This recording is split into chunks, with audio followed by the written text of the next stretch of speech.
Great. Good day again, everybody, and very much welcome to this fifth installment of the UNESCO Chair in Disaster Risk Reduction and Resilience Engineering offer on training courses. I'm Professor Dina, Professor of Structural and Earthquake Engineering at University College London and the holder of this particular UNESCO chair. Today we are going to talk about the democratization of cat modeling. Cat modeling has been in the insurance industry business for the past 30 years.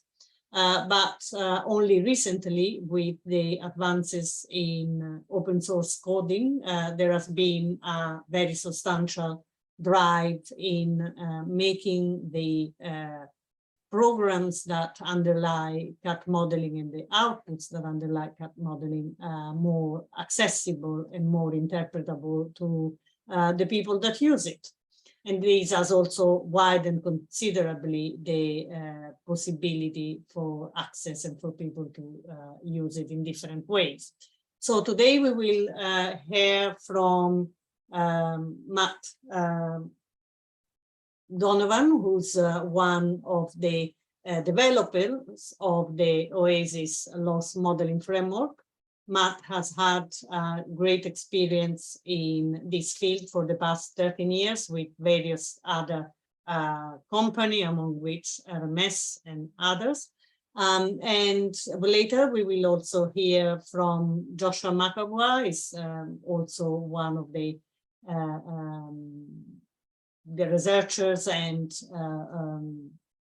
developers of product in these areas, and he currently collaborates with the World Bank in a number of projects that require cat modeling to support resilience in different medium and low income countries in the world.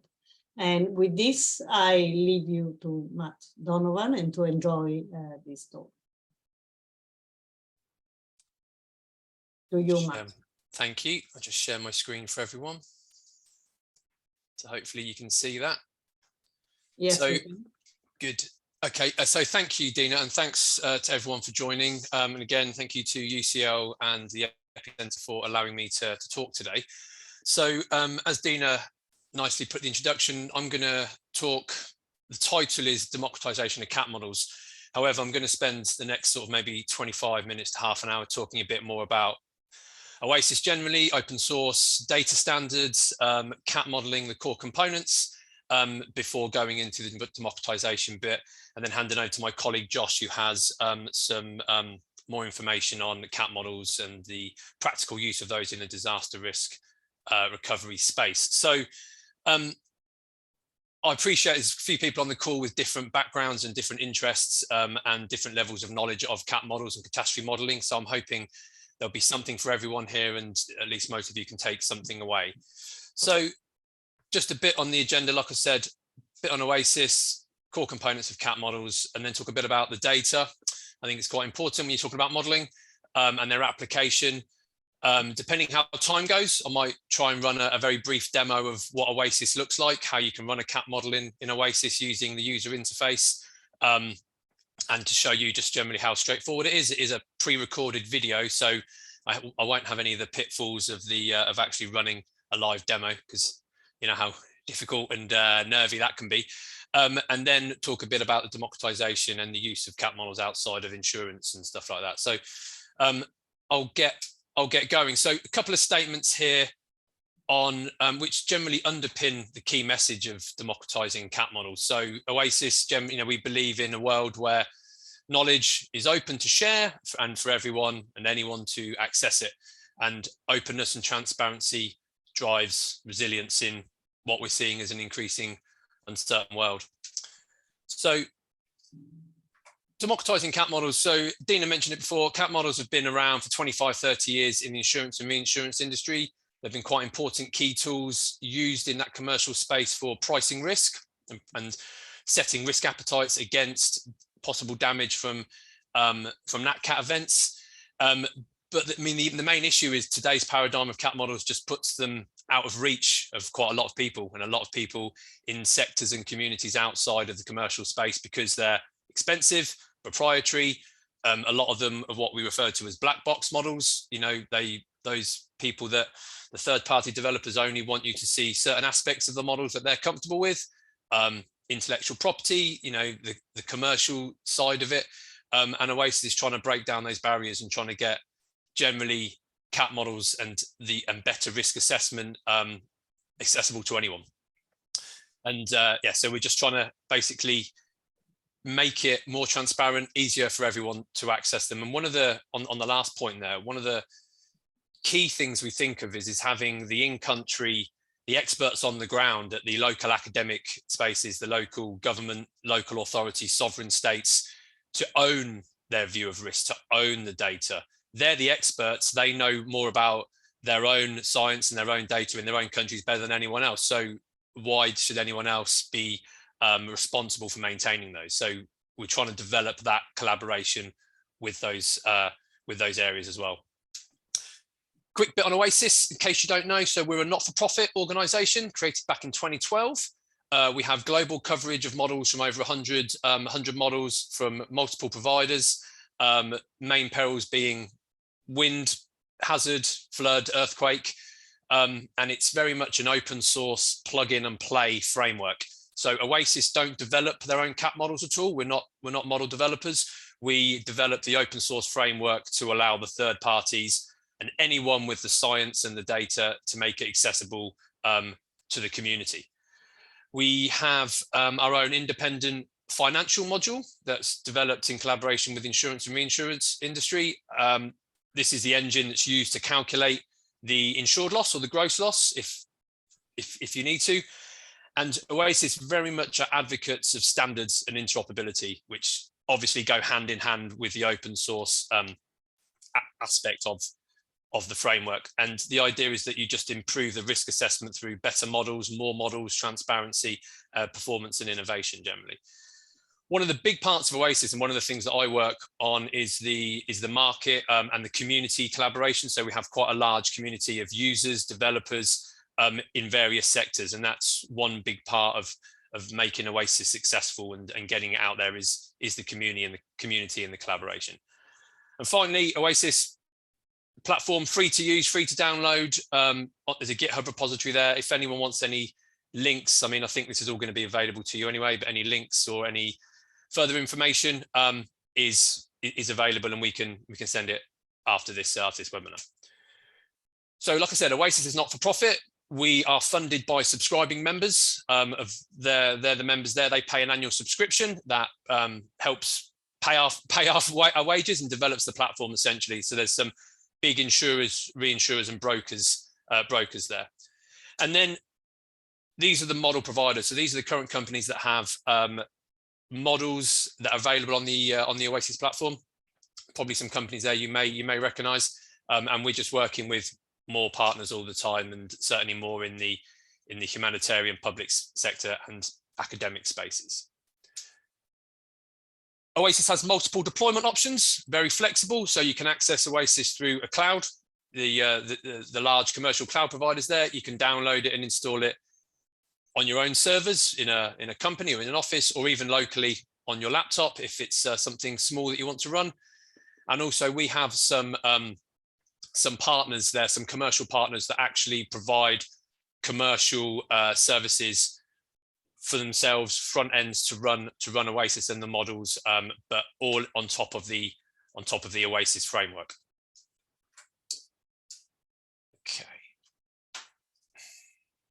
So I don't know if we're going to have any questions. What I'm hoping to do is, rather than you guys hear me talk for the next 45, 50 minutes, I thought it'd be good to break it up a bit. And at the end of each section, I'll pause for a couple of minutes to take any questions through the chat function. So if you have any questions throughout this, stick it in the chat, and Dina or Asana or Rafa can read those out, and I'll try and address them the best I can. That way it just breaks it up. So I'll move on to data standards. So I can't talk about Oasis without mentioning ODS. So Open Data Standards is an open and transparent modeling data standard that is developed and governed by the market for the market. So it's not an Oasis data standard. It's not owned by us. It's not owned by anyone. It's completely open source, free to use, and it's a consistent data format that is model agnostic and can be used by any model on the Oasis platform. And it's a market initiative that we're trying to roll out to the market or to the community to use. It encompasses OED and ORD, the open exposure and open results data. And essentially it's model agnostic, and it's just designed to help solve those interoperability problems and just generally improve the efficiency and transparency when it comes to transferring data and looking at cross-model analytics.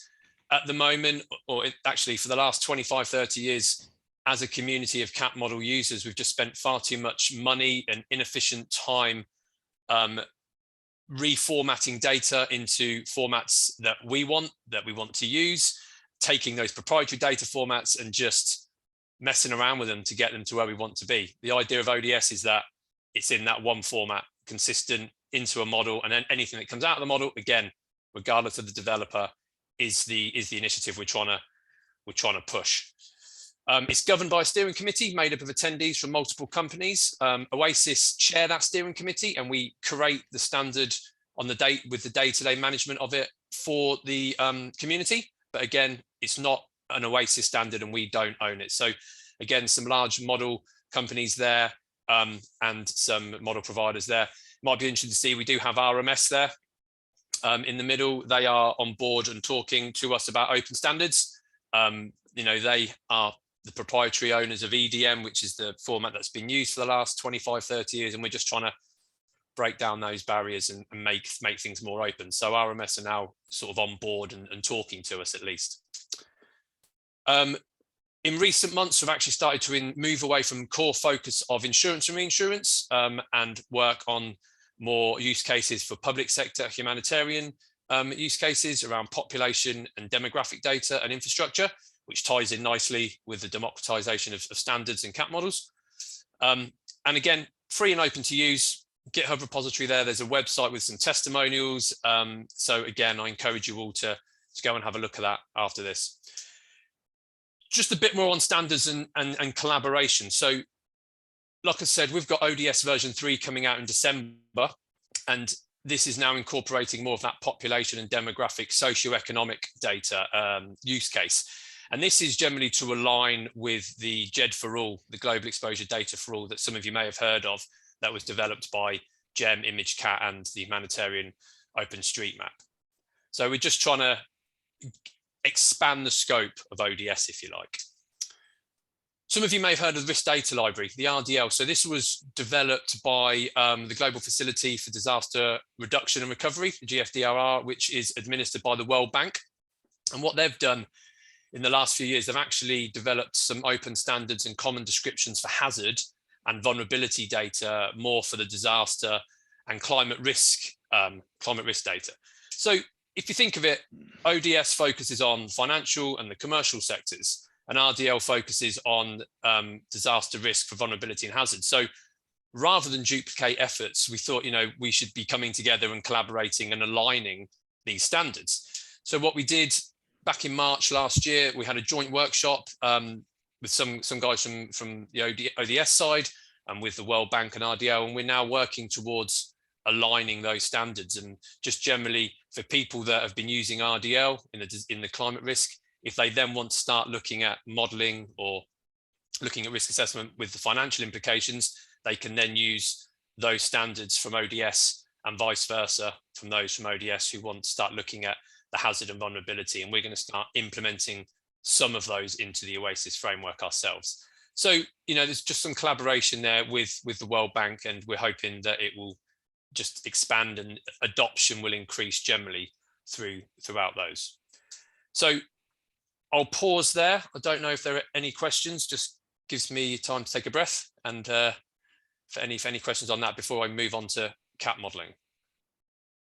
Not currently in the chat, but if anybody wants to ask any question, please do so. So there is one in the chat now. What is the coverage of the models available?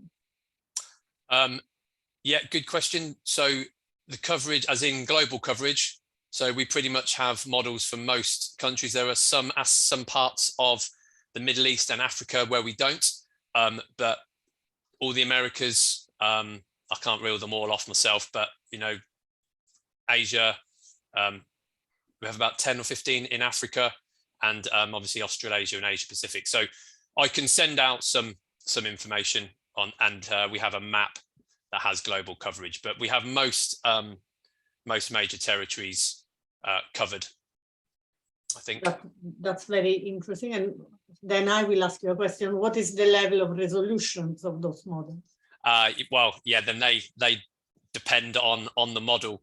So where you'd have, for instance, a UK flood model, we have a resolution up to 5 meters, but you obviously won't have that level of resolution in North Africa or the Middle East. So it very much depends on the model and the model providers. So we as Oasis don't have any control over the model data. So it's not our property and it's not our data. So we allow that data to come from the provider themselves. So we try not to, or we don't have any preference to model. We don't try and promote or push one model over another. We're just making everyone's model or whoever they want to make it available to people. So the resolution is quite hard to answer. It very much depends on the model itself. So now question seems to be coming in. There is one about which perils are covered. Yeah, so we have tropical cyclone, extratropical cyclone, earthquake, flood. We're working on some cyber models that are going in there. I think they're the major perils. So go on, yeah. Yes, what are the data sets for a country that is developing their own risk model? What are the data sets and what are the ODS that you recommend to align to? I'll talk a bit about the data that goes into Oasis in a bit, so I'll answer that then. The open data standards is the exposure data and the financial information that goes into a model. And again, I'll talk a bit more about the data in the next 5 or 10 minutes. So hopefully that'll answer some of those questions. So why don't we move on then? Yep. Because there are some other questions that relate to data. We can pick them up again. Okay, cool. So that's quite good, actually, those questions have come up. So I'm going to spend a bit of time talking about data. So again, like I said, I appreciate some of you on the call may know a bit more about cat models than others. So I'll just quickly go through the core components. Generally, a model, it's built up of an event set, a stochastic event set, sometimes tens or hundreds, thousands of simulated events, all with different intensities or with different characteristics and with a different event rate and a probability of that event occurring. That then leads on to the hazard module. So the hazard is, as you'd expect it, the footprint of the hazard, whether it be a flood map, whether it be a wind speed, the land use, land cover, the fault lines. That is your hazard component that is associated or links up with those possible events in the event set. We then have the vulnerability. This will lead to the data I'll talk about for vulnerability. So vulnerability function is, I'm sure most of you know, is how a building or how a risk behaves during that event and how vulnerable it is to damage. And then, like I mentioned, we have a financial module which calculates your gross or financial economic or insured or loss. Like any model, exposure data that goes in, like any model, again, you put rubbish in, you get rubbish out. So I'll talk a bit about data quality. And like I said, Oasis promotes a certain standard for those hazard and vulnerability. So I'll now show you exactly what those files look like in Oasis. And I apologize because it's not very pretty. It's not very sexy or attractive. They are essentially binary files. So for the hazard element, this is a very simple example of what the data would essentially look like going into Oasis. So you take the hazard, you have the area peril dictionary with an ID and an associated lat long up at the top. If I get my pointer out, hopefully you can see that. The footprint, again, every event has its own unique ID. Intensity bins, and each intensity bin has a probability, and that then is used by and feeds into the intensity bin dictionary, and would have different intensities. So this is quite a basic example. And then moving on to vulnerability, again, you've got your intensity bin, and that then links up to the vulnerability bin. So you have the hazard intensity and the footprint, sorry, then you have your different vulnerability IDs. So each vulnerability here has, for example, here a construction code. So in OED, you would use 50/50 for construction code wood, for example, I don't know off the top of my head. And that then is associated with the vulnerability ID 2, and that then feeds into this bin. And there's a different probability for each bin and for each index, which is here. Those then all come together using this dictionary. And again, if you guys wanted to know more about the nitty-gritty and the technical details, I can get someone from the Oasis development team to answer your more technical questions later. But this is just to give you an idea of how those files come together, just with indexes and those different intensities. And so what happen, they all come together. We then run a Monte Carlo sampling simulation over it, where, again, most of you may know the random sampling of the distributions, the loss of the distributions between hazard and vulnerability. That then gives you your ground up or your economic loss. So you're 100% from the ground up, 100% damage to that property. And then if you want to apply any financial terms, that will then go into the financial module and to produce your gross or your insured loss. So that's generally a very simple step-by-step framework of how it works in Oasis. All of this data here, this comes from the model provider. So they provide all of the intensity, intensity bins and the probabilities. We just give them the framework that the data has to be in. So all of the data that's in this is theirs, essentially. We don't change any of that. We just have to get it into a format that can be consumed in the framework. So that was it on the Oasis side. Does that answer some questions? Is there some more questions? I think there is a question about the release of exposure data in December. How much details will be in this data, and will it be open access? Yeah, it's completely open. Everything Oasis does is completely open and open source. The only proprietary part, or the only not proprietary, should I say, the only part you have to license if you want to run one of the large commercial third-party models. There's obviously a cost of running that model, but the core part of Oasis and to get data into Oasis is completely open source. And so I'll send links to the ODS repository on GitHub, and you can download and have a look at the data there. And it's got a big list of what's going into version 3. But it's one more question is whether the models that you have, they are multi-hazard or single hazard. It seems that you consider various hazards, but they are single hazards. Yeah, the majority of them are single hazards. A lot of the wind and flood models do have the correlation between the wind and flood. So you have storm surge with a flood element, and you'll also have the storm surge in the wind model. So there is some correlation between the two, but the majority are single peril. Okay, so I'll move on. Yeah, you will tell us more about exposure and data quality. So exposure data that goes in, and these are all covered in OED, and these are quite typical of the majority of cat models out there. So location information. Again, like with any model, you put rubbish in, you get rubbish out. So we always try and recommend that you use the most accurate data that you have. So location information, ideally what you want is the lat long of that risk of that building. Essentially, that's the best, that's going to be the fairest and the most accurate representation of your risk. And I'll go into a bit more detail about these. You then have the value, so your insured value, the replacement cost of that building. Construction type, which links to vulnerability, and again, I'll elaborate on that. What's the building made of? Occupancy, what type of building is it? What is it used for? The year built, the age, number of stories, which is the height, and then we have the secondary modifiers. Now, this is the more detailed data that isn't generally globally captured very well. There's not a lot of this data around. So you generally get a bit more in the US than you do in Europe.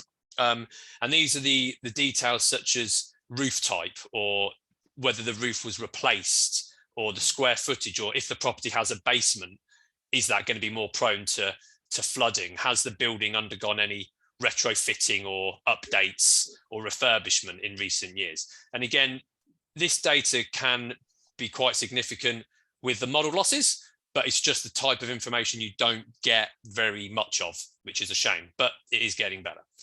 So just an example here, this building went through some quite significant retrofitting and hurricane refurbishment a few years before this hurricane hit Florida. And as you can see, it fared pretty well.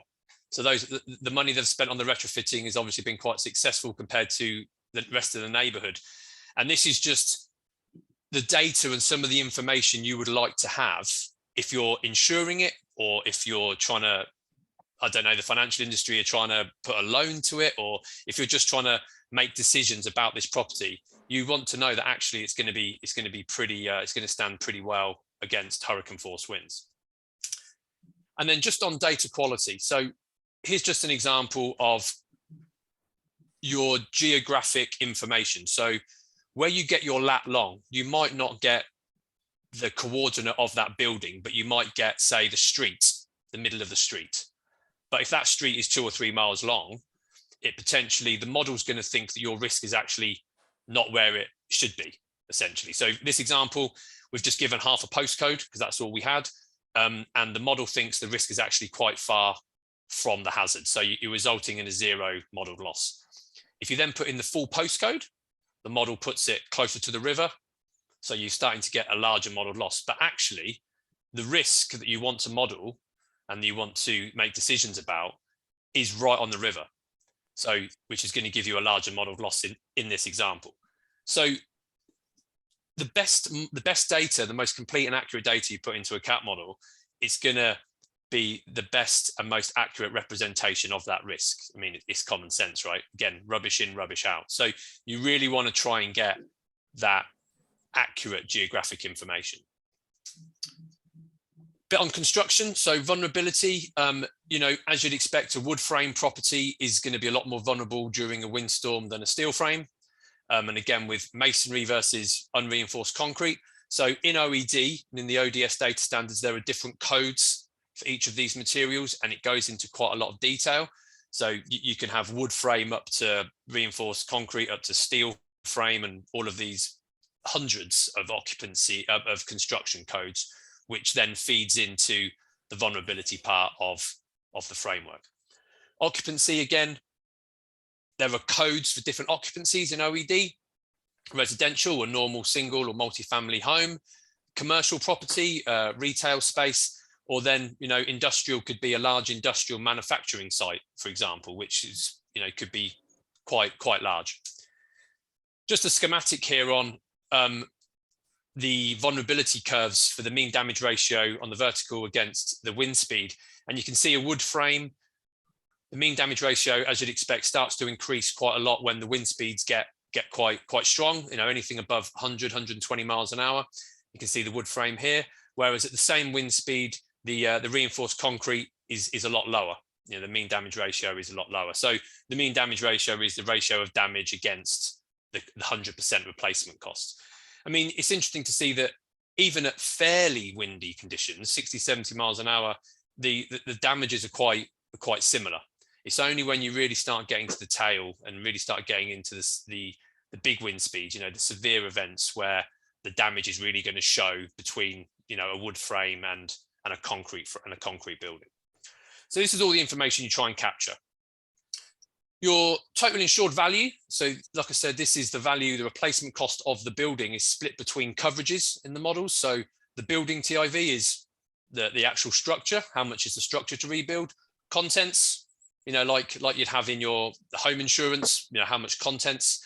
If it's a large manufacturing site and it's got some really expensive, sophisticated equipment, you know, you'd want to make sure that that is covered in, you know, in your insurance, or when you're writing or assessing the risk. And then finally you have BI, which is your business interruption.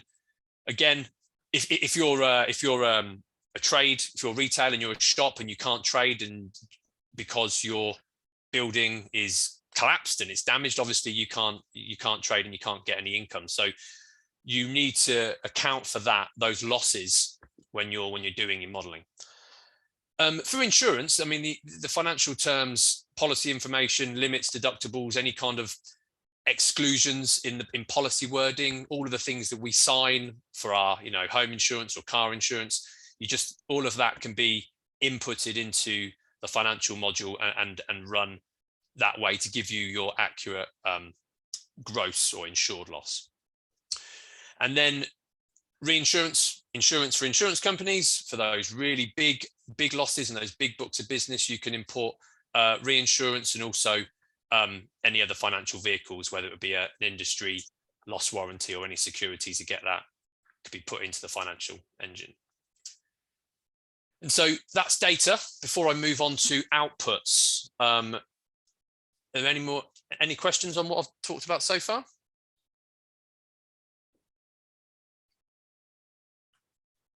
If possible, may you give us some background on how you collect all this data about the buildings and what are your sources, at least in the US? Yeah, so for insurance, that would come from generally the company.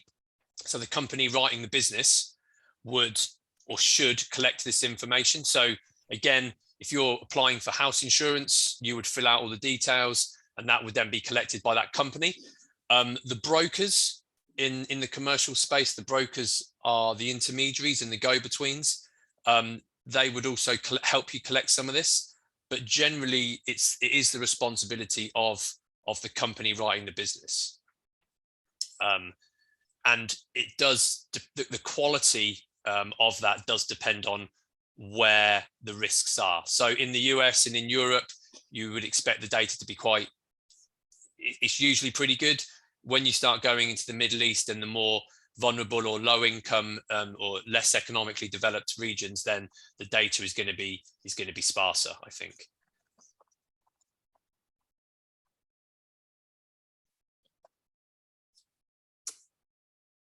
Okay, I'm happy to move on. People not too bored of me hearing talk yet.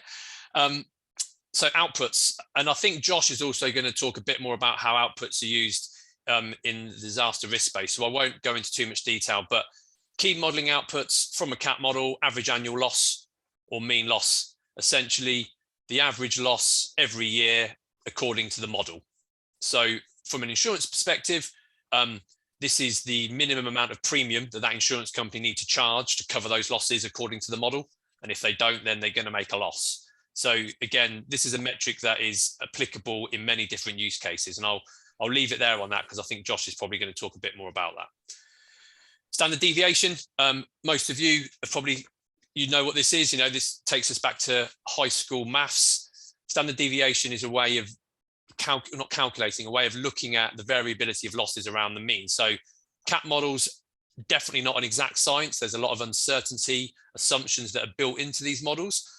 And the standard deviation is a way of looking at the distribution of those losses around that mean. So on the left, you've got quite a steep bell curve around the mean, which essentially means you've got lower uncertainty and less volatility around that mean.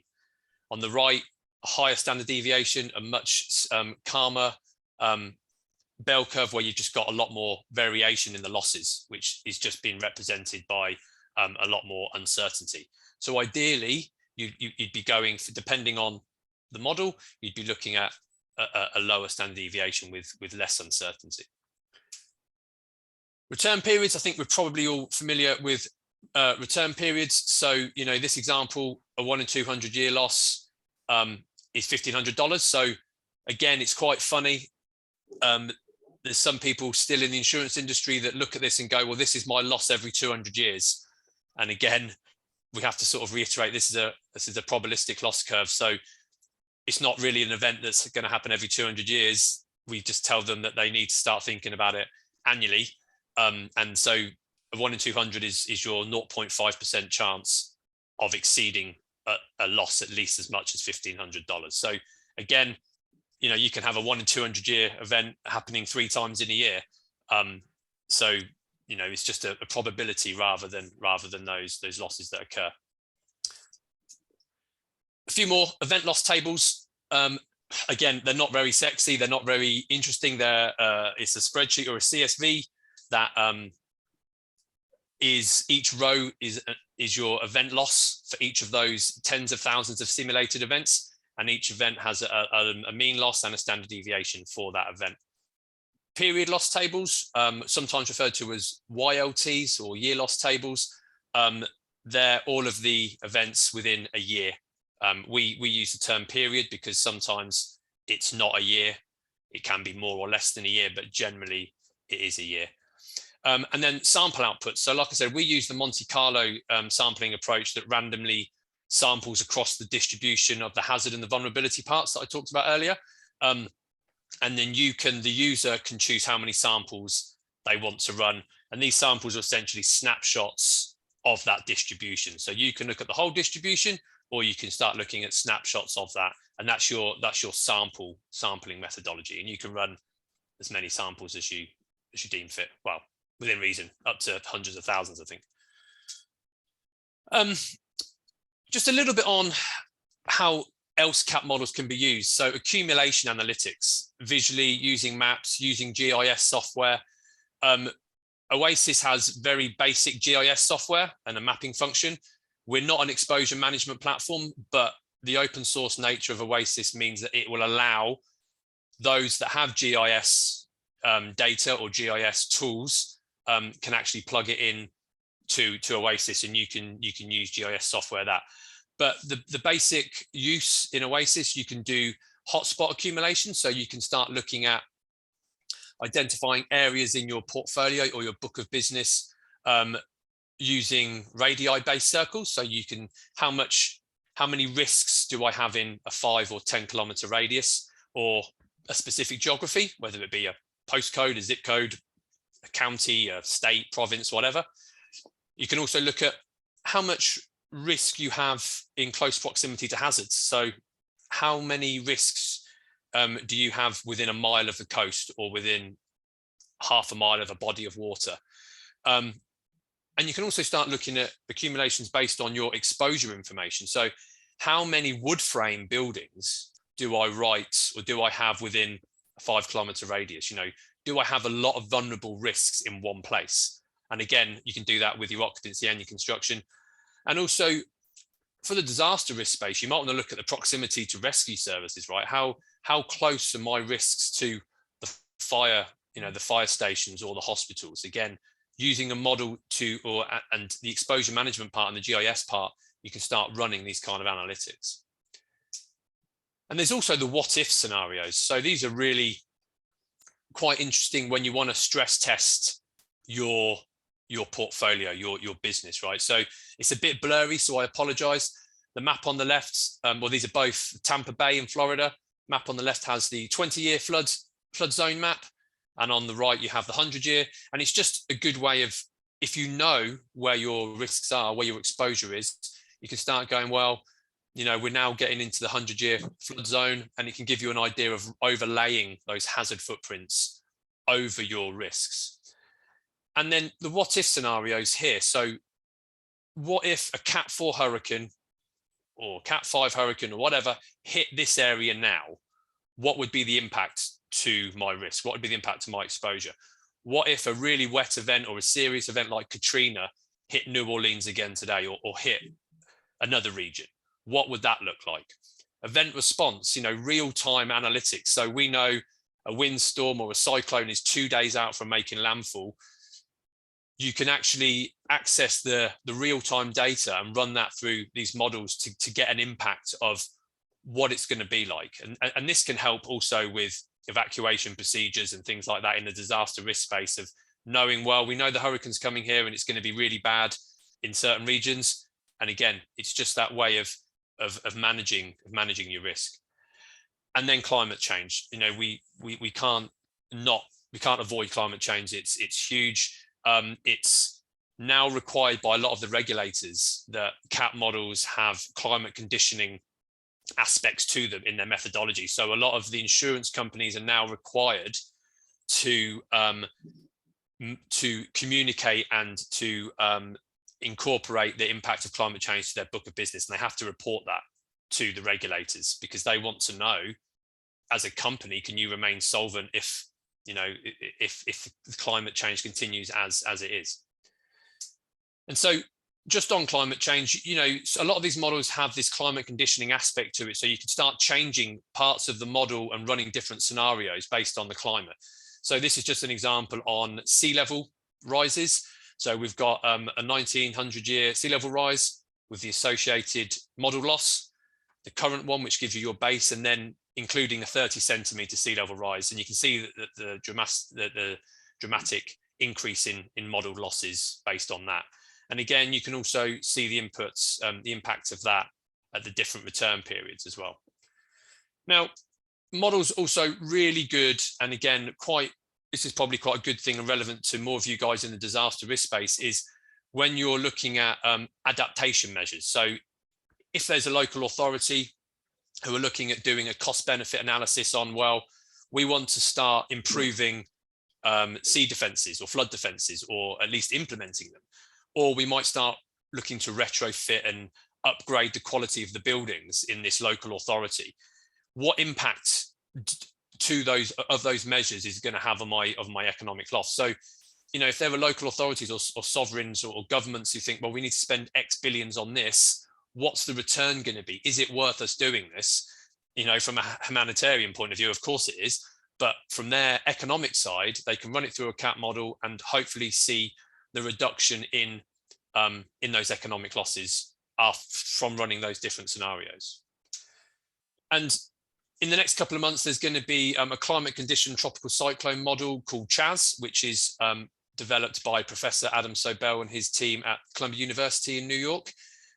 It's a statistical dynamical model, and it basically has the climate conditioned aspect of multiple event sets.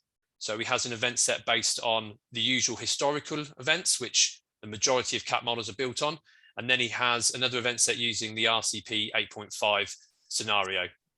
And again, once that's available in Oasis, there's options then to do the 4.5 and the 6.5 event sets actually in the model itself. So currently, a lot of models who say they incorporate climate change, they don't really. They take the event set, which is based on historical and current climate, and they sort of just tweak the event rates there, which is not really accounting for climate change. What you need to do is really, rather than just tweak the events, you really need to build that climate change scenario and look at sea level and look at RCP and all of these really complex systems of climate change built into the model, rather than just tweaking it. So, like I said, the regulators now, certainly in the commercial space, are really coming down hard on people that aren't incorporating climate change into their risk assessments.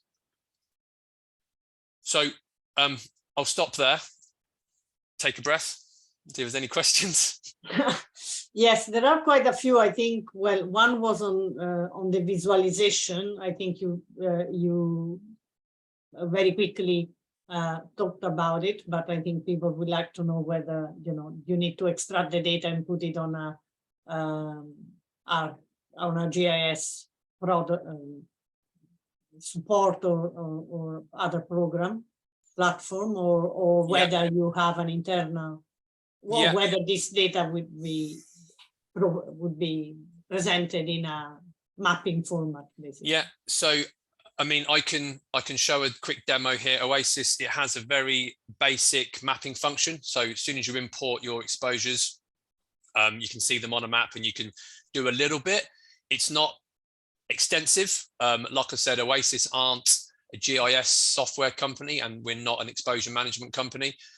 So if you have access to better GIS programs, they potentially, if they're open source, potentially can go onto Oasis, and you can then interfere and you can work together on those in Oasis. But Oasis has a basic function, but it's not something we're probably going to develop out, because it's not really what we're about. But yes, you can.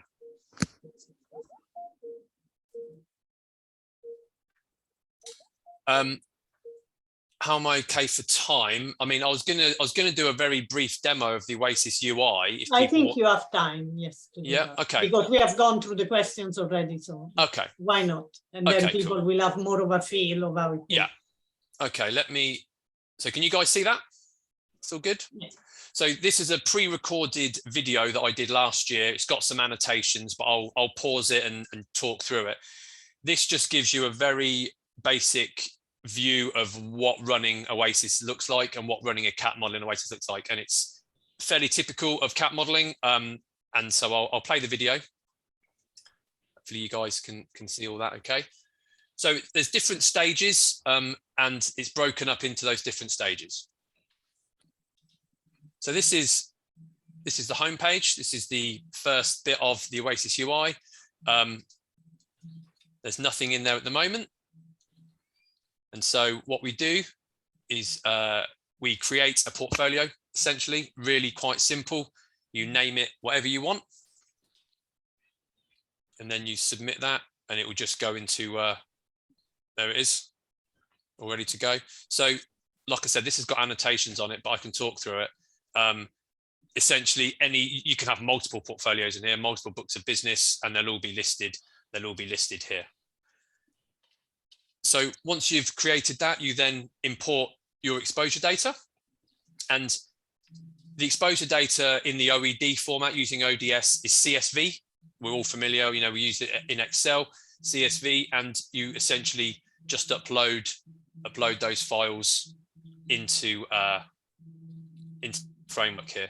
So if you're running just your ground up economic loss, all you need is the location information, which has all of your occupancy and construction.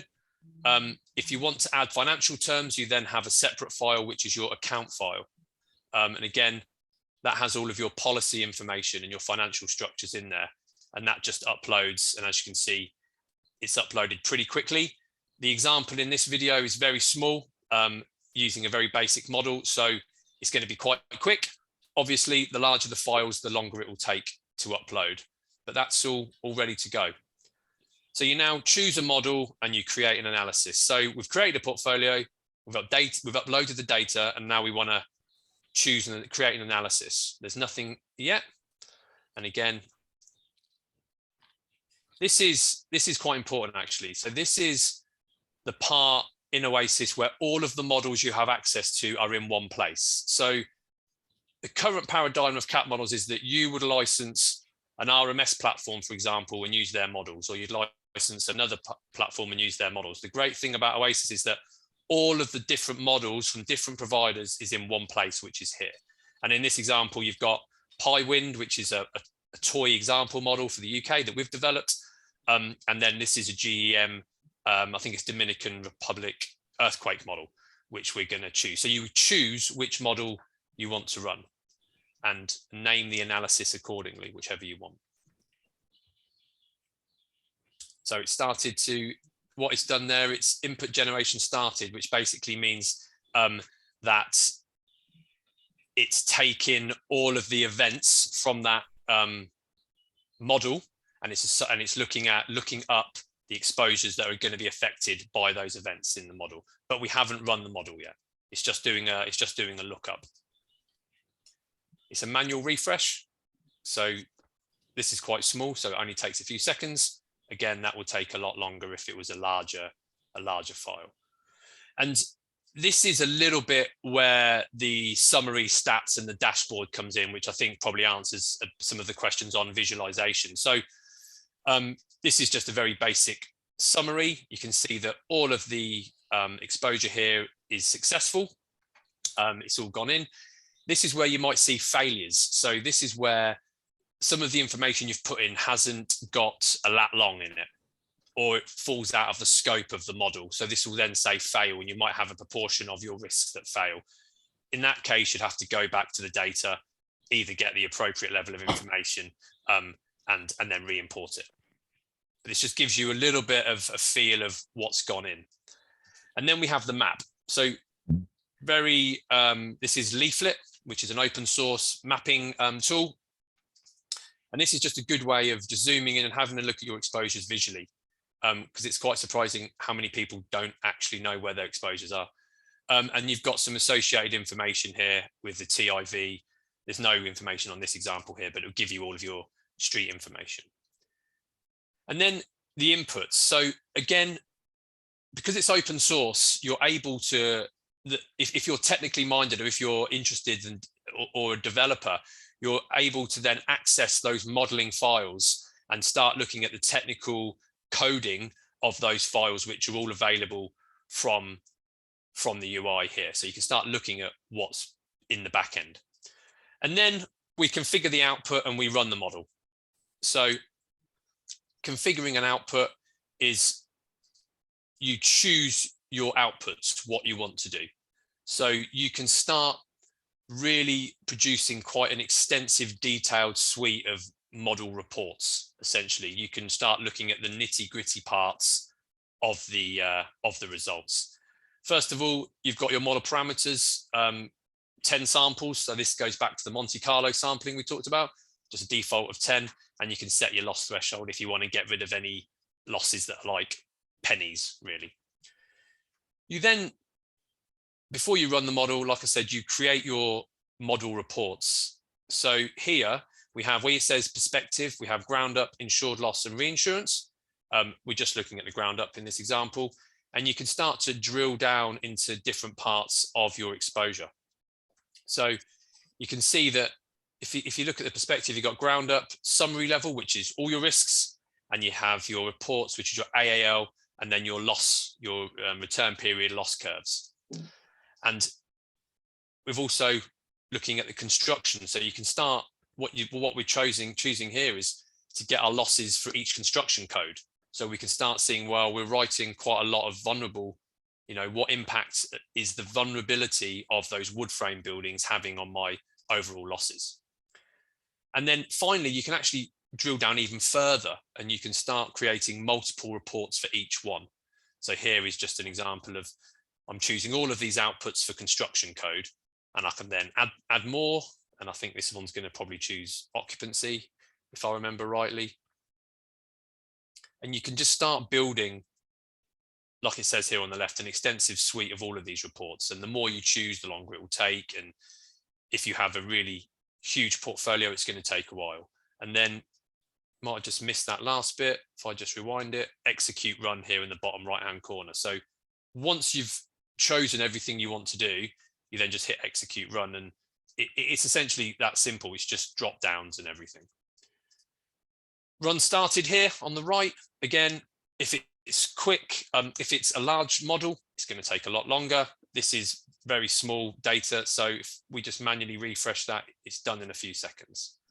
Generally, with a detailed flood model, like a US flood model, for example, with 1 million locations, which is quite a significant run, you'd probably be looking at about half an hour for a run time. So Oasis is actually pretty quick performance-wise. It's very performant.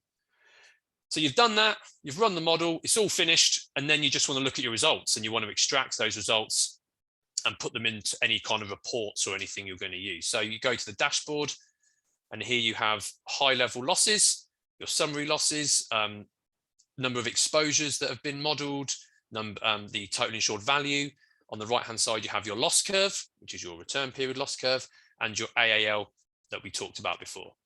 And Oasis is actually quite customizable in the way that you can create your own plots. Again, if you want to export them, put them into reports for various stakeholders, you can do that. It's just showing you here. All risks. So this is our loss curve for all risks. It can then change to per location. Again, if you turned on per location, if it's a small portfolio, you can get all of your losses out per risk, which is what it's showing you here. If you have a portfolio of 1 million risks, you probably wouldn't want to do that because it's large and you might not want to look at every individual risk on a 1 million risk portfolio. Again, more AAL plots, very customizable. And there's one that you can actually see your losses on a map again. So before it was showing you your exposure on a map. This one is now showing you the losses. So you can actually pinpoint what loss is associated to which location. again, if you wouldn't want to do this on a big portfolio, but this is just an example to show you what it looks like. And then the very last thing are the actual files. So this is a list of all the files that we chose in the previous step, all of those reports that we ticked, and they're all coming out now, and you can get AAL and EEP, OEP, and all of the different losses per construction, occupancy, whatever. And it's all there, and you can then export that as a CSV and download it. And that's it.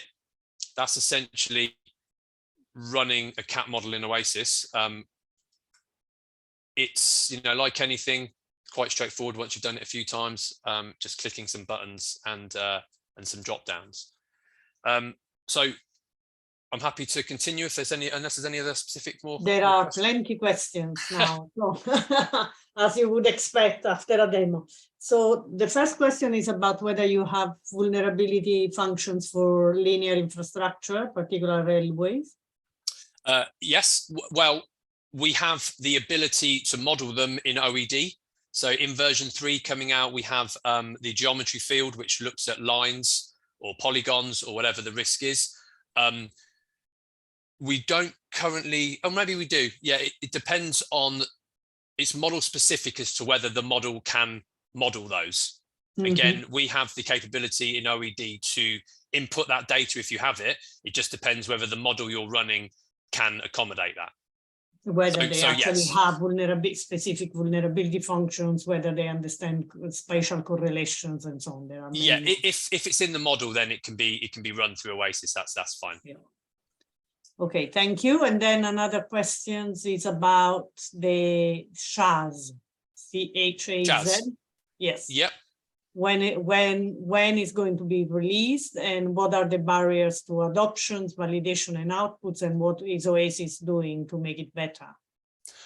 So that should be, we're working on that now. We're hoping it will be before the end of the year, available in Oasis. In regards to details of accessing it, I don't know if there's a cost implicated in that. It is owned, or it will be, the data is owned by Columbia University. It is going to be available to the London insurance market to use. And we're hoping that we're allowed to roll that out and make it open access. But again, not sure at this stage. Okay. So I think we can, and that's, sorry, there is one more. Oh, in fact, there are two more that have just come in. Does the run use multi-threading, which would be a benefit for large model? Multi-threading. I'm not quite sure what that is, but the Oasis calculation engine is based on Kubernetes distributed architecture. So I don't know if this is what the question is, but distributed architecture, essentially, if you're running a large thing, it will split up that event, split up that model run into multiple hundreds of virtual machines to make it manageable and more performant. So we use a distributed orchestration engine called Kubernetes. And then we have one more. Good to know that climate change is now of interest to regulators. Downscale climate models, specifically for precipitation, have no agreement in Southeast Asia. This situation is not expected to improve in decades to come. How is the issue of unreliable climate models being handled? Good question. I mean, it's still, unfortunately, it is still new to these models. There's a lot of models that don't incorporate climate change. In the Asia Pac region, I'm not an expert on that, so I don't know. We can follow up offline. But I think the regulators, certainly in Europe and the US, are a lot more, they're now quite hot on climate change. I'm assuming that's going to then filter out to other regions globally, but I don't know specifically for Asia Pac, I'm afraid. But we can find out and talk offline, I think. Thank you. I think that's where we stand at the moment with questions. Okay. Okay. So I realise I've been talking for a long time, and Josh is probably eager to start. So I'll run through this last bit. And this obviously will lead on to Josh's bit quite well. So maybe only 5 or 10 minutes. Democratisation of cat models. So just a few projects on what Oasis have done in recent years. So two and a half years ago, we worked on a project that was funded by the German government and the International Climate Initiative. And this was essentially to provide tools and risk management for climate change adoption and general better risk preparedness for vulnerable regions around the world. The regions chosen were the Philippines and Bangladesh, two countries that are quite prone to natural disasters and certainly going to be a lot more prone to it as the climate change gets worse. So we had it was a private and public partnership, which brought together all of these companies here, and we were at the forefront of having the platform available for the models. And one of the big things was, and it goes back to what I said at the beginning about having the in-country capacity to develop the risk and to look after the data and keep it keep it dynamic and keep it evolving as the data and science improves.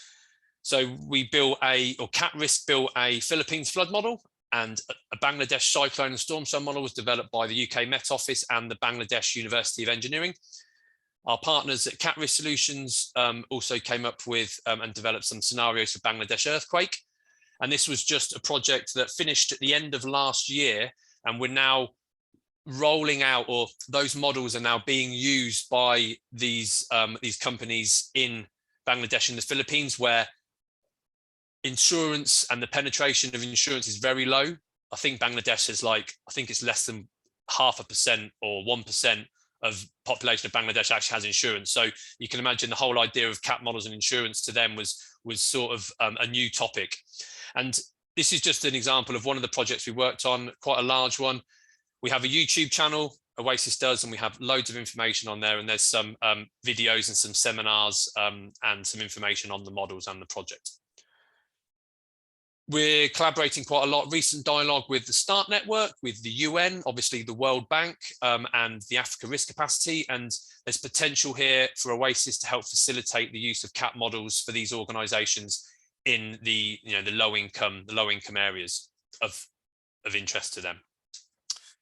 And just very quickly on parametric insurance. So again, some of you may know a bit about parametric insurance, quite big in the economically, the less developed regions. Essentially varying levels of insurance payout depending on the magnitude of the event. Loads of benefits to it. The main benefits are it's very quick. You avoid any lengthy and expensive damage assessments, which is really key for vulnerable communities to recover quickly, especially, like I've said here, farmers following crop and agricultural damage. It's predetermined, so the insured knows exactly how much they're going to get. So if a cyclone hit a region and the wind speed's got over 120 miles an hour, for example, bang, it's going to trigger that payout and they'll get X amount, regardless of the damage. That's the good thing is, so even if they're not that badly damaged, if it triggers that payout point, it will pay out. Takes into the impact of climate change, and it's generally much more affordable for the low income regions, just because you're paying a really small premium based on that payout. So anything up to that, you don't get anything.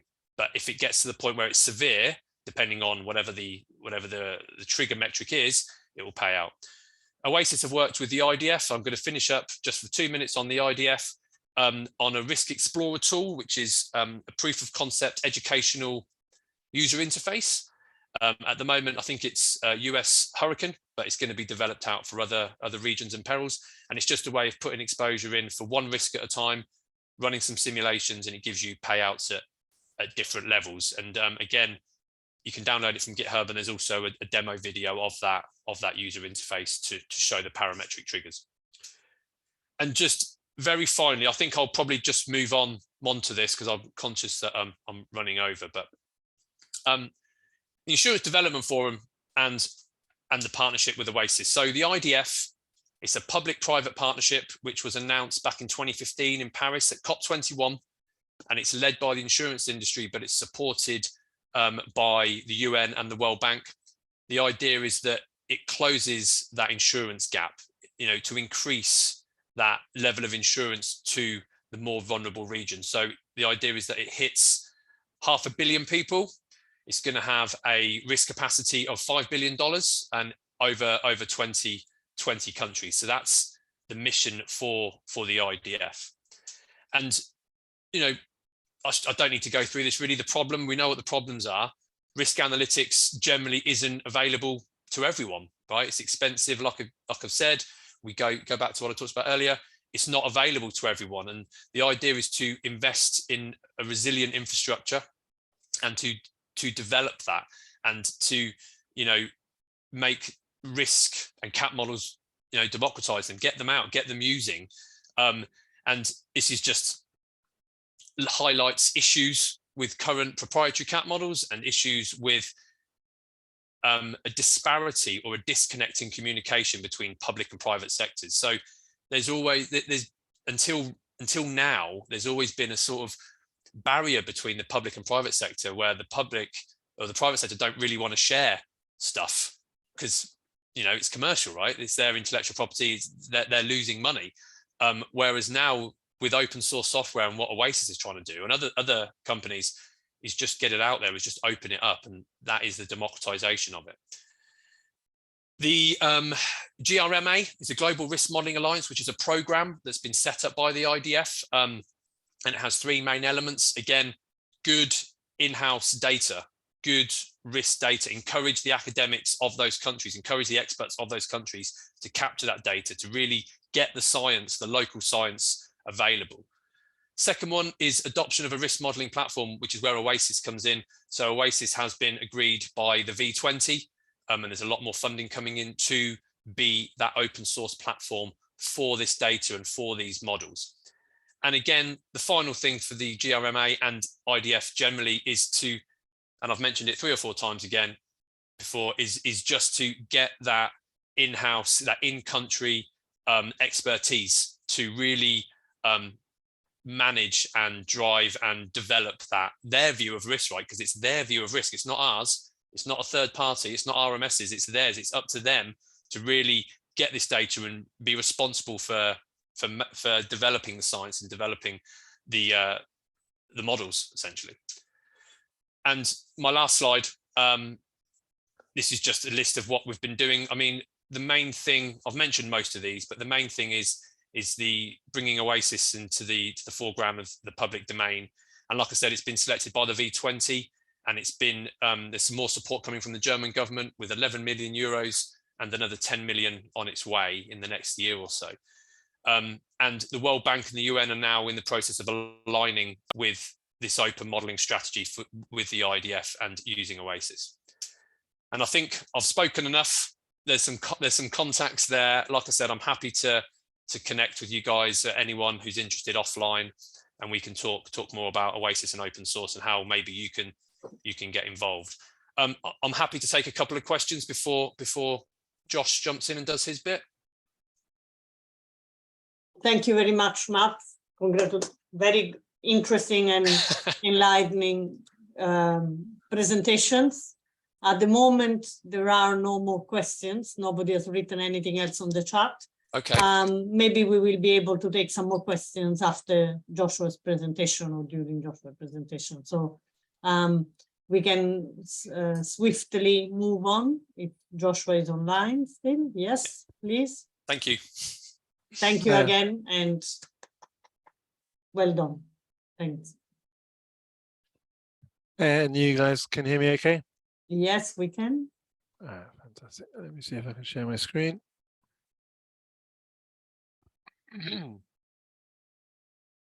Okay, can you see my screen okay? I'll take that as a yes. You can see my cool. Yeah, it's all good. My screen. Good. All right, well, thanks so much, Matt. That was really good, really interesting. I found it really interesting as well, and really comprehensive. So I think there's not too much more for me to say on Oasis, other than just give some examples. So as Matt said, there's quite a range of different people on the call today, so you're going to have to make some assumptions on what your various backgrounds are, but we'll try and touch on the different use cases and give some examples, at least from what I've used here. I'll have to give an apology in advance. I have a hard stop at 1:45, so I'll have to actually jump through most of these slides. I wanted to give a little bit of a demonstration, so I'll see if I can do that, and then I may or may not be able to get to all of the slides, but I think that's fine. As for me, let me introduce myself. So I'm Josh Macabuag. I'm a chartered civil engineer, so I'm chartered at the ICE in the UK. I worked in building design for about 5 years in the UK, the Middle East, and other places. And well, that's buildings and stadiums and bridges and all kinds of onshore things. I'm actually an alumni of EPICentre, so Professor Tiziana Rossetto at UCL was my supervisor. My PhD was in vulnerability functions for tsunami. And that was sponsored by the Willis Research Network, which is, Willis is a large insurance company, or it's an insurance broker. And as they were sponsoring my PhD, I was in and out of their offices during my time of my PhD, which was very, very helpful for me. And then after that, I worked at SCOR, which is a large reinsurance company, for just near 2 years. And then I became an independent consultant about 3.5 years ago, working with insurance on model validation, model evaluation, model R&D and development. That was with companies such as Amlin and Argo.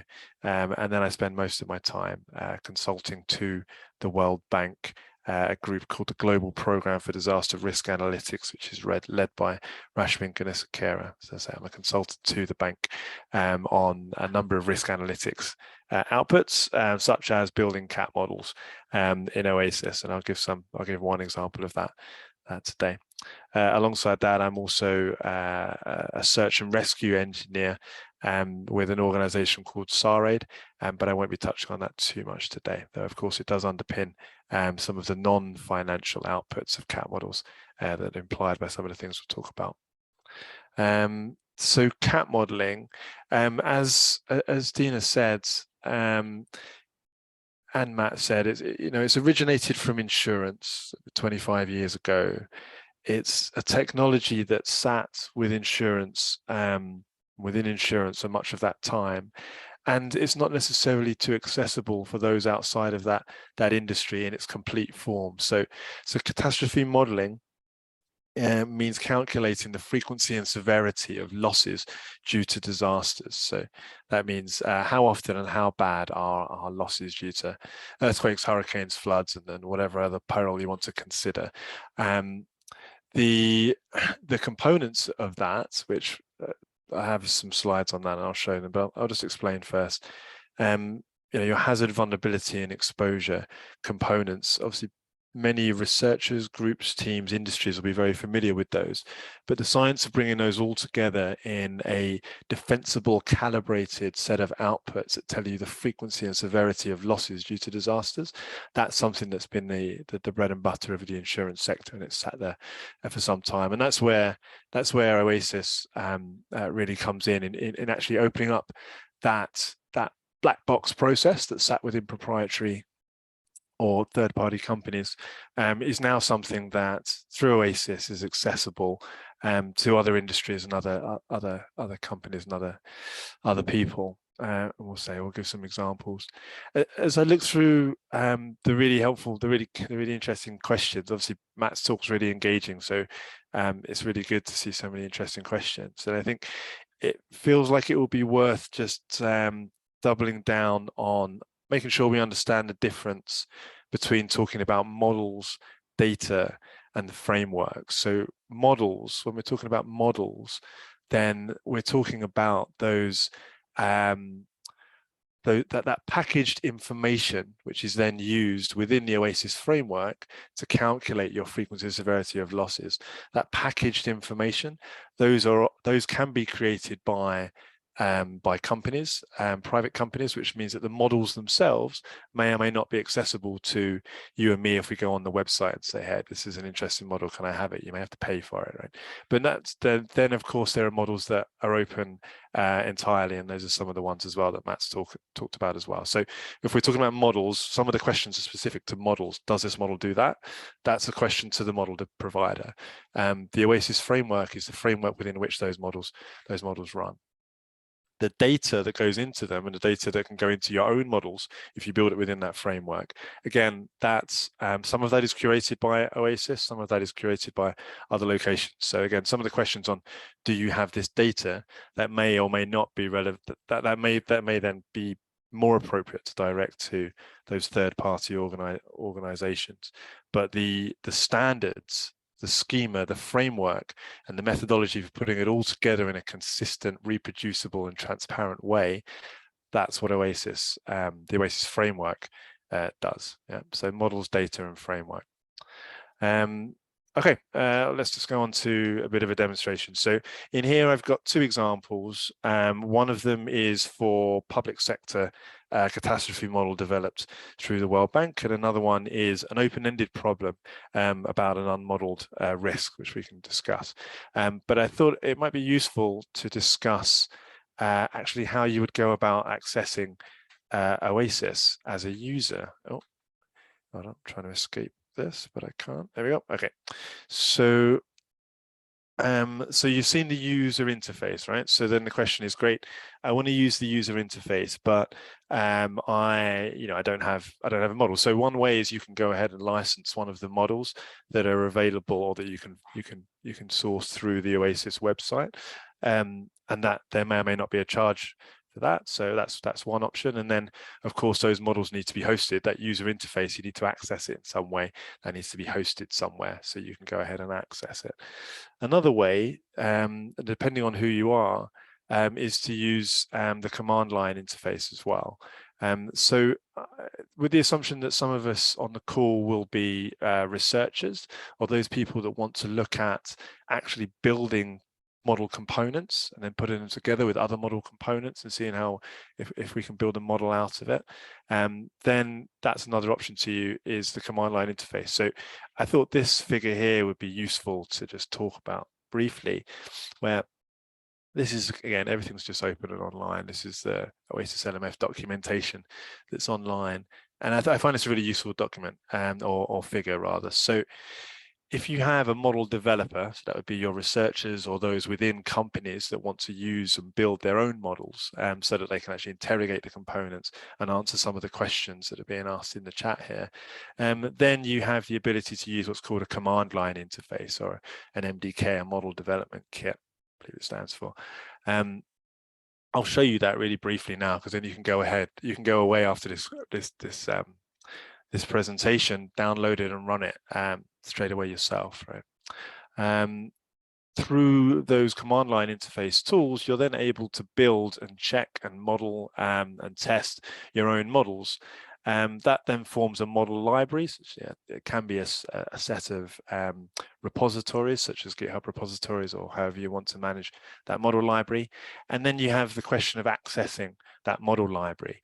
Again, if you're developers or others in your team or company or department or university, then you can go ahead and again access those models using the command line.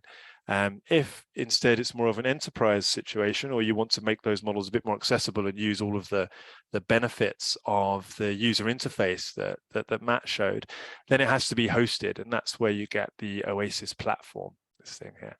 This platform then essentially runs a server, or sits on a server, and then serves up the user interface that Matt showed. Through that user interface, you can then access those models, etc. So trying to think practically about those on the call, how you would go ahead and do this.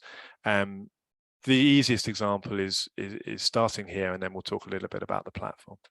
So for the, I should also say, this is my experience and journey with Oasis as someone who's kind of a developer myself, building my own models. Obviously, the more in-depth and much better demonstration would be by Oasis themselves. And one really useful tool is the Oasis YouTube channel. So the Oasis Loss Modeling Framework YouTube channel, on here there's loads of stuff.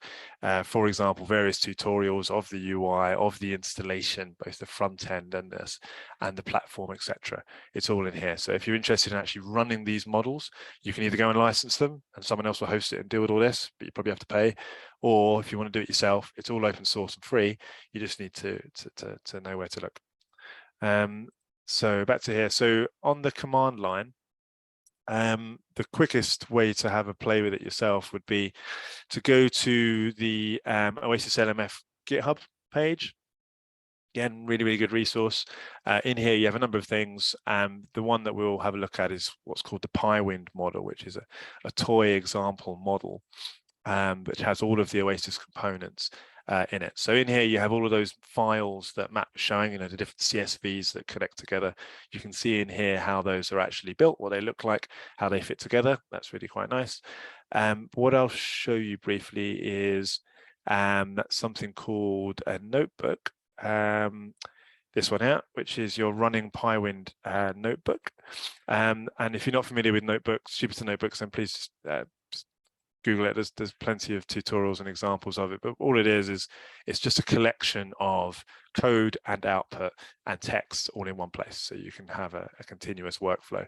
And I would recommend, if you are interested in learning how Oasis models work in the back end, including building your own models, again for research purposes or within an enterprise or company, then I'd probably start here. Come to Oasis PyWind, get this notebook running, and run it. So the only other thing you need for this notebook to run is it needs to run in a Python environment. That Python environment sits within this requirements file. So again, the README at the bottom of the PyWind model repo gives you instructions on how to load your environment and run your notebook. So I won't go through it in detail because you'll find much better examples on the Oasis YouTube channel. This is that notebook. So you just clone the repo to your own computer, set up the environment, and then open the notebook. This is said notebook. And then, as I said, it's text and code and outputs all in one place. So if I go ahead and run this with following Matt's caveat that live demos generally don't work, but it looks like it's working at the moment. So it's running through. We don't need to go through what each of these are, but the general process here, and why I think it's a useful place to start, is that you have all of the files for this toy model that sit within Oasis PyWind, the repo. So for example, in here, these are some of those files that were up on that screen earlier. These are read into the notebook, and then you have some basic checks. So here it's read into the notebook. Great. Here you have your calculation grid. You have a visualization that actually doesn't work on my computer, but that's just a function of my computer and environment, so don't worry about that. But you have a map here which shows you where your calculation grid is. And then again, I won't go through these files, but these are all those different CSVs that Matt was talking about. What this code has done is it's just run and it's just read them in. These are some hazard footprints. So these are just heat maps, just showing your lat and longitude, and then the intensity, which is miles per hour for these events. Further down here, you have some vulnerability functions. The vulnerability functions in Oasis have quite a nice format where they're not a line and confidence intervals, but they're again a kind of heat map, which means you're completely free to define whatever secondary uncertainty you want around them. Again, I won't go into detail because it's all there online and in here. But again, running this notebook and then reading through it, it's not the easiest read, obviously, it's code and output, but if you read it and you understand each of the lines, then you understand how Oasis models work, and then you can go ahead and build your own for, I say, research purposes or otherwise. So I just wanted to give that example because I wouldn't want you to have been enthused by Matt's presentation and then wonder how to go and actually access the models. Either go through the website, license the model, someone else will deal with the hosting, you use the UI, happy days, or you go ahead and just, if you want to build something yourself and pull it apart yourself, have a look on the GitHub, the Oasis GitHub, in conjunction with the Oasis YouTube channel, and all the information's there on how you can download stuff yourself and run it. I think it's a really nice resource that I wanted to draw attention to. Okay, so two examples of that. So let's start with the public sector. I say part of my role as an independent consultant is to consult to the World Bank, particularly the Global Program for Disaster Risk Analytics. Now, what that team does is a number of things, and I'll focus on the catastrophe modeling or risk quantification pillar within that group, which is the pillar that I lead within that team. And that is about, among other things, building catastrophe models and validating catastrophe models as well. St. Maarten is an island in the Caribbean, or it's a joint island between there's a French side and a Dutch side of that particular island. So St. Maarten and St. Maarten are both the Dutch and French sides. Here we're talking about the Dutch side of the island. And what I'm trying to go through here is I'm trying to give you this example. So please think about how you can use the tools that are provided by Oasis for your own use case, right? Yes, I'm talking about St. Maarten, but we're not really that worried about. For this presentation, the focus isn't about St. Maarten and the outputs and the numbers of St. Maarten. It's about the process that we've gone through to build a model, validate that model, and how you can do the same for your own use case. We're actually producing something that's called a country disaster risk profile. So if you go onto the if you Google this country disaster risk profile and what's called the GFDRR within the World Bank, then you'll be able to find a number of open and free risk profiles, which again tell the frequency and severity of losses due to hurricanes and earthquakes in the case of these CDRPs for different countries. They're all available online. And why don't I just show you that super quickly? That's why I was doing that. So GFDRR CDRP. There we go. So you have a page full of different risk profiles for different countries. These ones here in Latin America and the Caribbean, which is soon to be updated with quite a few more as well. These all tell, these are all our CDRPs from the Global Program for Disaster Risk Analytics. And then some of the ones that are being uploaded now, some of these have been here for a number of years, but the ones that are being uploaded now, some of those have been built within the Oasis framework. Okay, so oh, sorry, I'm not in presenter mode. There we go.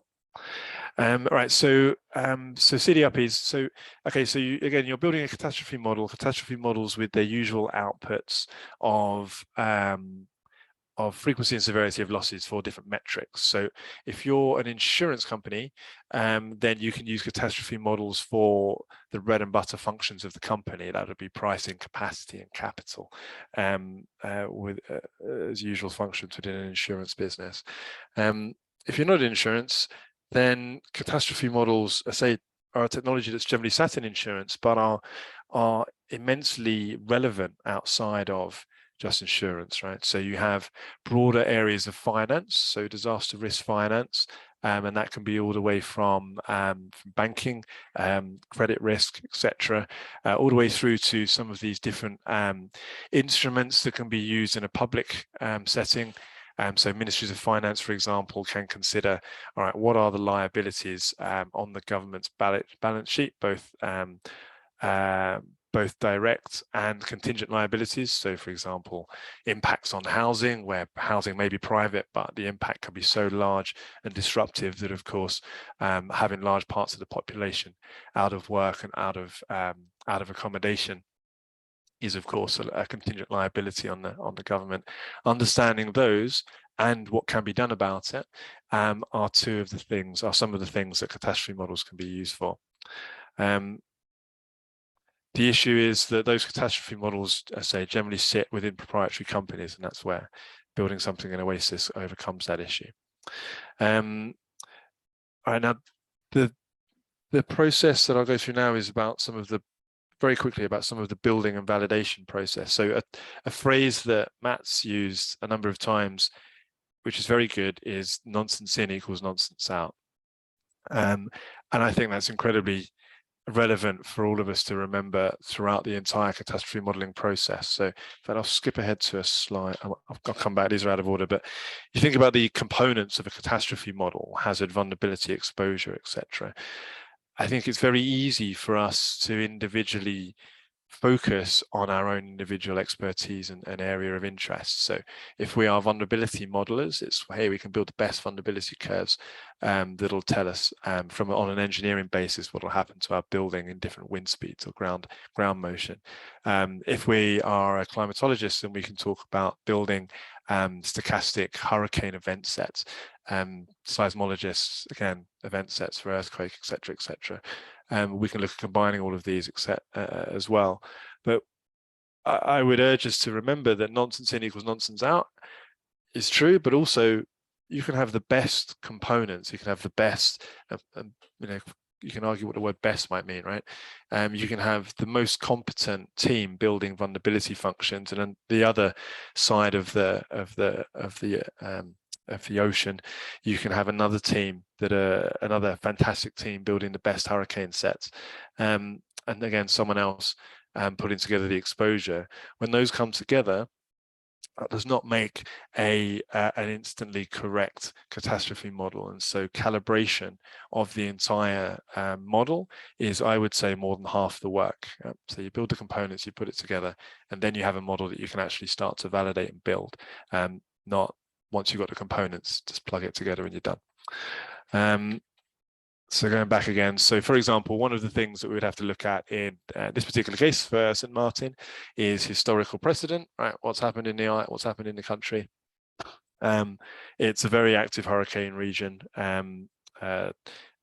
basically near the top of the Caribbean belt, so it's where many of the large hurricanes will pass straight through, and so there's a lot of precedent of high wind speeds, so you can validate the hazard component using wind speeds and landfall rates, etc. How often are category 1, 2, 3, 4, 5 storms landing?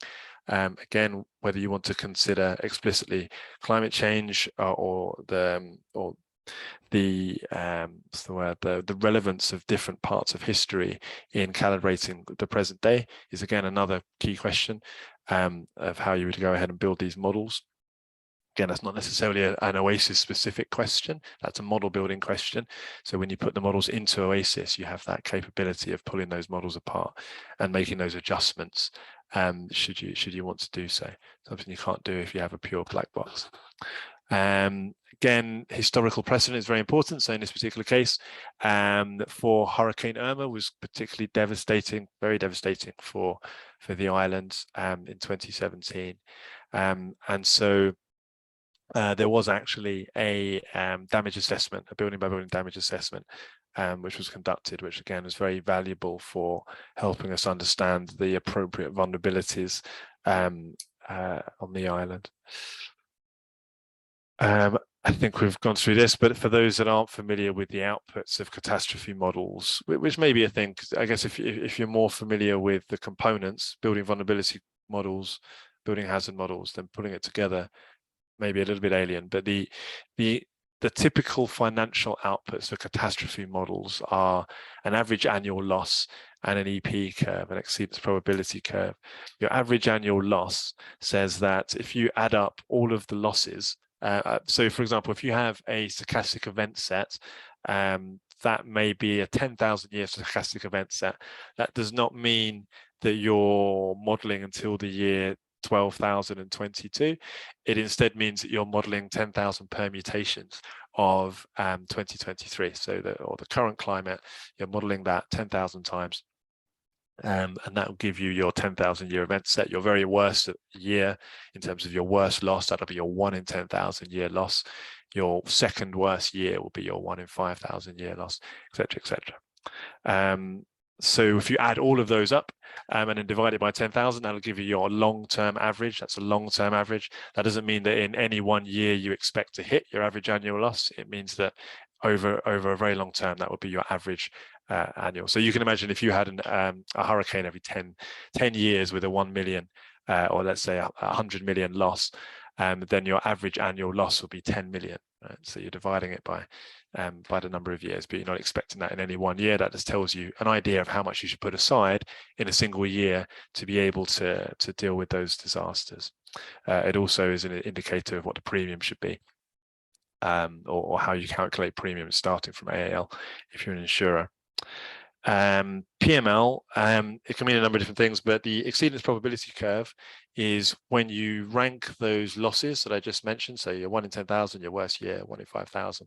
After that, you're 1 in 3,333, and so on and so forth. That gives you your exceedance, or rather your return periods for each of your events, and then your corresponding losses. Put those together, that's your EP curve. So when you have your 1 in 200 year loss, for example, as Matt very correctly said, that doesn't mean it happens every 200 years. It means that, or at least not by clockwork, it means that that is or I think of a 1 in 100 year loss is actually a 1% chance of exceedance in this year, and a 200 year loss is a 0.5% chance of exceedance in this year. So you can think of PML when you see that term as a plausible bad event, what a bad year might look like, and that tells you about extreme scenario planning, etc. I've already been through this one. This is again just talking about CDRPs. I mean, okay, this slide is talking about CDRPs, but think about catastrophe models in general, again, which is relevant to all of us. Catastrophe models, frequency and severity of losses, that is relevance for insurance, disaster risk finance. Also, I didn't mention humanitarian and civil protection. So you can, of course, look at things like the losses are very relevant as well, financial losses, but you can also look at casualties, building damage, numbers of buildings that are likely to be damaged with different exceedance probabilities, etc. And that again tells you things like scenario planning. What are your major events that are plausible that we should plan for, and what are their occurrences? Obviously, also the components of the catastrophe model are also very useful in and of their own right. So your exposure model. Dina mentioned resolution, for example. Depending on the resolution of the data that you have, that can be very useful for you to know where your data is, where your risks are, what they're made of, and what their values are, especially the values part. Just looking at the time, I'd quite like to answer some questions if we can. So I might actually just start to skip through, because I think you kind of get the idea, right? I'm just talking about how you take the components, validate them, put them together, and then check that the outputs make sense. And you go through an iteration quite a few times until it does make sense. So there's a lot of historical hurricanes in the area. For the earthquakes, there's less examples.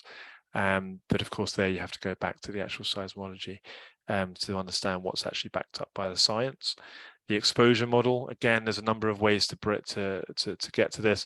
There's been a number of questions. I haven't seen the latest questions in the chat, so I don't know what's there, but the previous questions were asking things like about data and where you get the data from, etc. That's model specific, right? And country specific. That depends on which country you're looking at. In this case, we were looking at census data, we were speaking to the government, we were looking at other data sets as well. And then you get to the outputs. I've had to blank out the losses because it's proprietary. It's not public domain, so I can't give the actual numbers there. But the point is that you get your average annual losses for earthquake and hurricane in this particular case. Oasis itself is peril agnostic. It doesn't matter. It moves numbers from one place to another. It doesn't matter if that's a PGA, peak ground acceleration, or a wind speed. It's up to you. So it doesn't really matter what peril you're talking about. But in this particular case, in terms of the Oasis framework, in terms of what I've got here, this is a model where I've been building the earthquake and hurricane outputs, and you have your AAL and probable maximum losses, which tell the government how much they should put aside and what a plausible scenario might be. I'll skip through the rest of these ones because I think you get the idea, and just talk about very briefly about a unmodeled or how you would come about answering future questions using Oasis, for example. So, sorry, one second. So for example, you take an example of infrastructure. There was a question about linear infrastructure, right? About railways and cables, etc. That's relevant for this type of infrastructure as well, because if I'm talking about, for example, offshore wind, you have turbines, substations, and cables. Cables being linear, so that they run for a long way. So you have the open exposure or OED, which is a schema that Matt described, and again, it's on the Oasis GitHub. So just Google it and you'll find it, and you can have a look at what's in the schema. So within there, I believe the number 3, version 3 that's coming out later in the year will have information on cables, or information that can be used for cables and those kind of linear assets. Otherwise, for roads and railways and stuff, I'm not too sure exactly, but Matt can maybe provide. But what that's providing is basically the codes that allow you to so you can code different types of infrastructure, cables, railways, etc. It's up to the model whether or not it understands those codes and actually has vulnerabilities for them. And again, a linear infrastructure will have to be defined as a series of points as well. So it's point information that goes into the Oasis models. So for offshore wind particularly, and I've got to fly through this really quickly, but just take away from this that you have X amount of so $32 billion worth of installed wind farms as of this year. That then increases 5-fold within the next 8 years. So it grows very quickly. The issue is that much of that installed capacity as of today is sitting in Europe here. Difference between Europe and the rest of the world is, of course, earthquake risk, hurricane risk, and other things as well. So now we're building turbines, we're building wind farms in Asia, in the Americas, and these areas are prone to earthquakes and hurricanes, which means there isn't a precedent for having to model and build these assets in those areas. How can you look at what the risks are over a long term? How can you look at the differences between different sites and weigh up quantitatively those risks? Well, guess what? Catastrophe modeling. So catastrophe modeling is, as I say, a way to actually look at the risks in a quantitative way and make comparisons between different locations, and again, make long-term averages in terms of how much are my losses likely to be, how much do I need to, how can I control that by trying different scenarios. Noticing I've only got 2 or 3 more minutes, so I'll skip through the rest. But the point is that, look, if you've got a problem like this, whatever your research problem might be, or whatever you're trying to build in your company, you can go to the market and try and find models that exist, in which case you license the model, probably pay for it, they'll host it for you. Or if you want to approach it yourself, think back to the demonstration I gave very quickly at the beginning about the PyWind model, looking at the command line, looking at those files, and just understanding, hey, look, if I'm working on this problem, if I'm building vulnerabilities for turbines or for something else, as a researcher or a company, why wouldn't you do that in a way that's consistent with the rest of the market and something that can be implemented and implementable in other systems? So whether you're building a model to sell it, whether you're building a model for your own research purposes, interoperability, making sure that what you build doesn't live in your own silo and you don't have to spend all your time building the software, you build the models, not the software. And that to me is why I personally advocate using Oasis.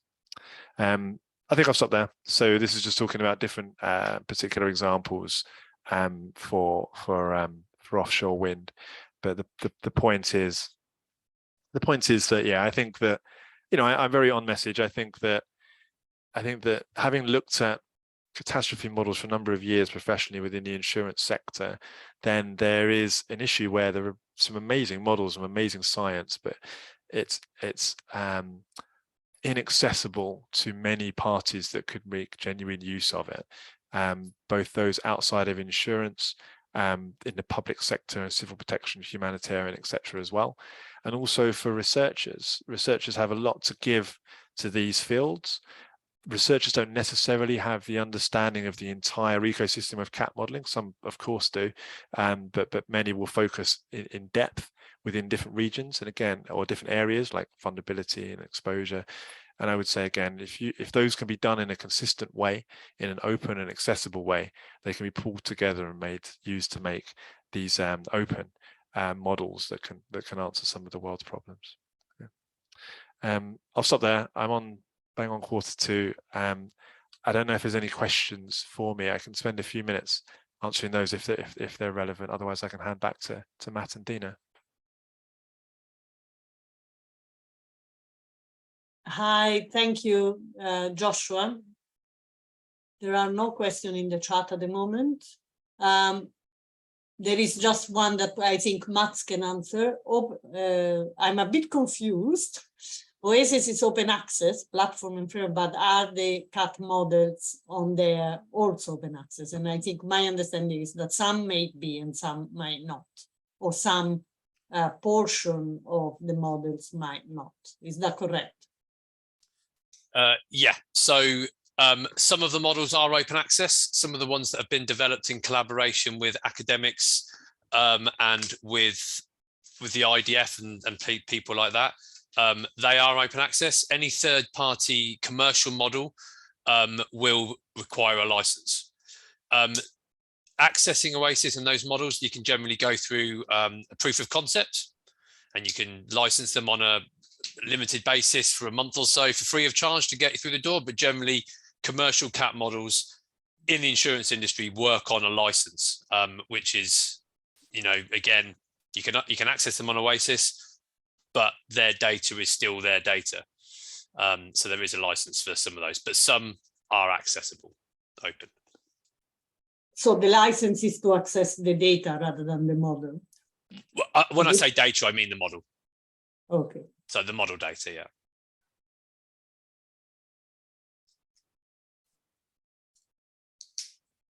Any other questions?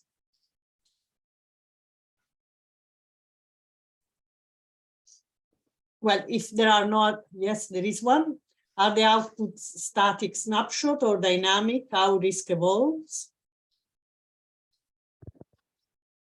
Go ahead and answer that if you want. So if I understand how risk evolves, you would mean capturing how exposure changes over time, and also perhaps how hazard and vulnerability change over time. Is that what you mean? So, for example, if you're modeling the risk today as opposed to modeling the risk in 5 years or 10 years, yeah. Okay, so so that would be, so each of the model snapshots is of a moment in time, right? So your exposure data set is the exposure for the time that you're talking about, 2023 or whatever period in the future. Same for your hazard. But then, of course, you can increment that and change it. So, for example, if you want to model how your I showed the example of offshore wind, right? Offshore wind is something that's changing very quickly in terms of where it is and what it's built of and how it's built. So you can have various exposure data sets, which means, capture of what your assets are, your turbines, cables, and substations as of today, as a projection for next year, 3 years' time, 5 years' time, 10 years' time. And you can run each of those different exposure data sets through your model. If you also want to do the same with hazard, so you want to look at future conditioned hazard data sets, then that's a possibility. And when I say it's a possibility, I mean that if you have those data sets or you can develop them, then great, you can put them through the model. But then I refer back to the previous question of someone in the chat about the validity. That's not a science that is particularly there's a lot of question marks in the accuracy of being able to do that, right? So there's questions about being able to model accurately today's climate, and then there's questions about being able to accurately model 5-10 years into the future. So yes, you can do it. You can put it through Oasis. Question of the accuracy of doing that is a whole nother tangent on it as well. Okay. When we use this platform, will the data we provide on exposure vulnerability become openly accessible? No, so if it's around data security, around your data, you host your data with in the same instance as you would host or you would install or run the Oasis platform. So you are in charge of your data.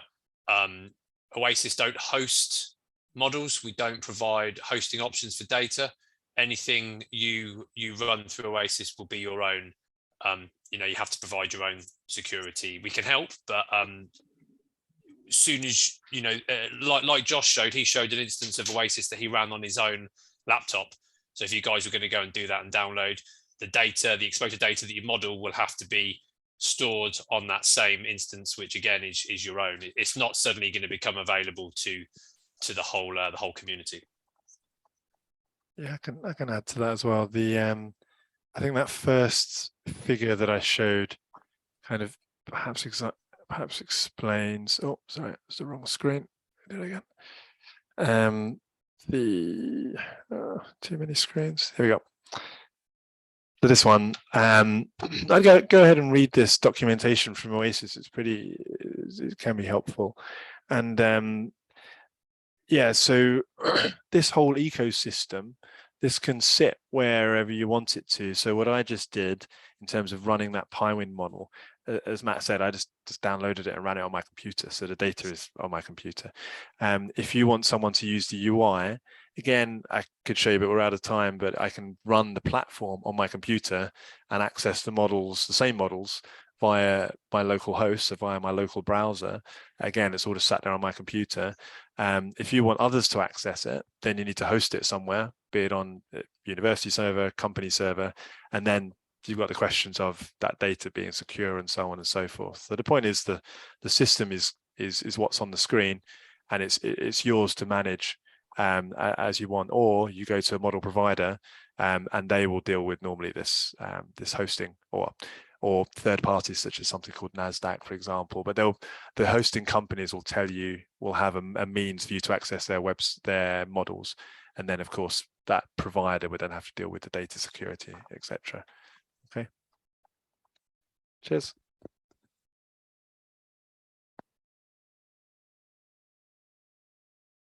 Other questions from the audience, from participants?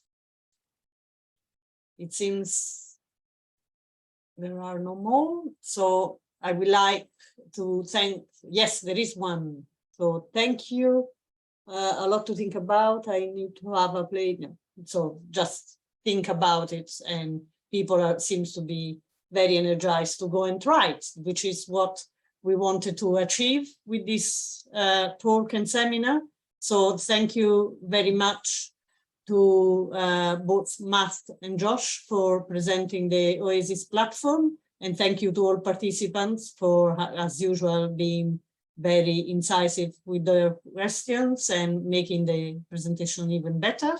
And I'll see you, I think, not so soon. We will have possibly new seminars in December or January, but please keep an eye on our website. And thanks again to Matt and Josh, and we'll see you all soon.